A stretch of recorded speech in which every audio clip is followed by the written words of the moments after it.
Welcome to Advaita, and in this video we will be looking at the profound teaching of Sri Ramana Maharshi, which is Who Am I?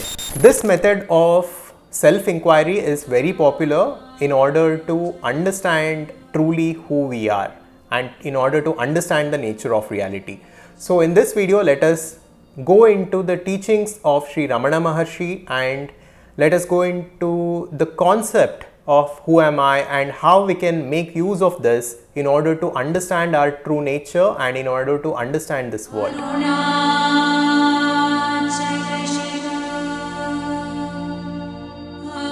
So Ramana Maharshi was born in 1879 in Tamil Nadu, India. He was a great sage who emphasized the path of self-inquiry to attain self-realization. His teachings are rooted in Advaita Vedanta, a non-dualistic philosophy that asserts the oneness of the individual's soul, Atman, with the universal consciousness, Brahman.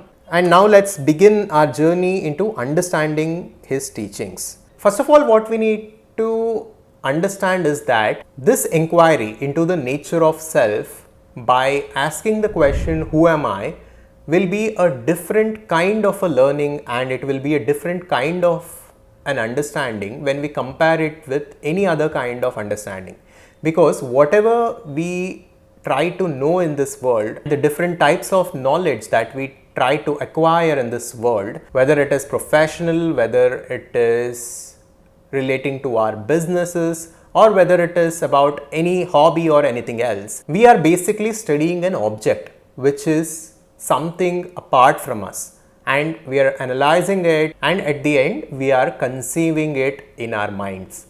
But when we talk about self-inquiry and asking the question, who am I, this is a totally different kind of a direction that we take, and it is a different kind of knowledge that we are seeking. So the traditional methods of using our minds will not work here, because we need to go beyond our minds in order to truly understand who we are. So the first step that Ramana Maharshi urges each seeker to take is to go deep within and to find out who is truly asking this question. Who wants to know? Who is this or what is this that wants to know? This is what we need to look at, because at the surface level, most of us are identified with our personalities and our minds. We think that we are a mind-body unit and we are associated with our personality, and we give that personality a name and we attach certain prefixes to that name like doctor, professor, etc.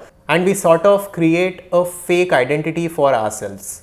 And when I say we create a fake identity, I don't mean to offend anyone, but technically this is what we are doing. We just give a name to a body that is born, and later on the mind which is associated with the body goes on associating different concepts, ideologies and different things to that name. And after a few decades, this identity becomes rock solid with a certain set of strong belief systems, with certain tendencies, with a certain behavior, and all of this is strongly associated or identified with the name of a person. Now what this teaching wants us to do is that first of all we need to go beyond our personality and we need to uncover who we truly are. Who are we beyond our minds? So I have my mind. This means that I am not my mind. I have my thoughts and emotions. This means that I am not my thoughts and emotions, but I just have them temporarily. So who is that which has all these things, who has his body, who has his mind, who has his emotions, who has his personality? So all of these things are masks and are covers over that true self. Who is that true self is what we need to find out here. And in a previous video, we understood the teachings of Adi Shankaracharya and his work Nirvana Shatakam. So the answer to the question who am I can be found directly in the Nirvana Shatakam. In his work, Adi Shankaracharya says, Mano buddhi ahankara chittani naham na chashrotra jihve na chagrana netre na chavyoma bhumir na tejo na vayu chidananda rupa shivoham shivoham. He basically says that I am not my mind, I am not my senses, I am not the various aspects of my body, and instead he says Chidananda Rupa Shivoham Shivoham. He says I am pure consciousness and bliss, and I am Shiva. I am God himself. So this is the answer that was given by Adi Shankaracharya for the question, who am I, or what is the nature of self? What we need to realize is that fundamentally we are consciousness or awareness, and everything else are concepts. These are accumulations and layers over that pure consciousness. We also talked about this when we tried to understand the Mandukya Upanishad in a previous video. Mandukya Upanishad explains it beautifully. We all go through different states in consciousness. In the morning, we are in the waking state. We all have our activities that we do every single day, and we interact with the world around us, and we do various things during the waking state. And at night, we go to sleep and we start to dream different dreams. And within the dream, we again have various experiences, we talk to different people, we interact with the dream world, and then we subside into deep sleep. Now, deep sleep is where there are no experiences as such. So there is a total blankness and there is a total absence of experience. But once we wake up from deep sleep, we identify that I slept peacefully, and we say that there was total blankness. Now what Mandukya Upanishad asks us to do is that go and look at your own experiences. You as a waker, you as a dreamer, and you as a deep sleeper, you go through a variety of experiences. But there is something which is common in all these three states of consciousness, and that is you yourself. And that is awareness. You are aware of the waking state. Although the experiences of the dream world and the waking world are totally different, you are common. You exist in all these three states. And this you as pure awareness is fundamentally who you are. It is the nature of who you are, and the entire universe is a projection in that awareness. So you do not exist in this universe, but this universe exists within you. This is the teaching of ancient Upanishads. And if we try to understand this even intellectually, our life will begin to transform and it will begin to change for the better. Now again, let us come back to the teachings of Sri Ramana Maharshi. Ramana Maharshi's teachings are primarily centered around the concept of self-inquiry, aiming towards realization. His key teaching, again as we discussed, revolves around the question, who am I? Prompting individuals to examine their true nature beyond mere physical identities and mental constructs. He emphasizes that one's identity is not bounded to the physical body or his mind, but rather the universal consciousness which is omnipresent. And he encourages us to turn our attention inward. He asserts that self-realization is not a far-off goal, but it is a present reality, which is obscured by the layers of conditioning and false identifications with our body and our mind. The practice of self-inquiry, coupled with meditation, is emphasized in his teachings. By questioning who am I continuously, and by letting go of accumulated thoughts and concepts, a space is created for profound insights to arise. Ultimately, he teaches that upon realizing this interconnectedness, the illusion of separateness dissolves and one experiences the oneness of all existence.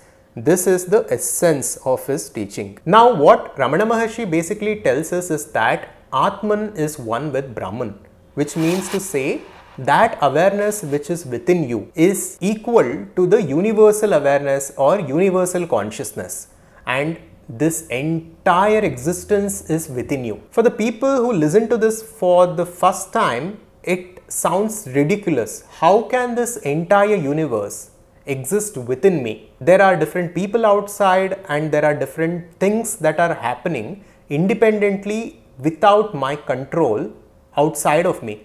If that is the case, how can this universe be inside of me? If that is your question, let us understand this with a simple example. And that example is one of the dream.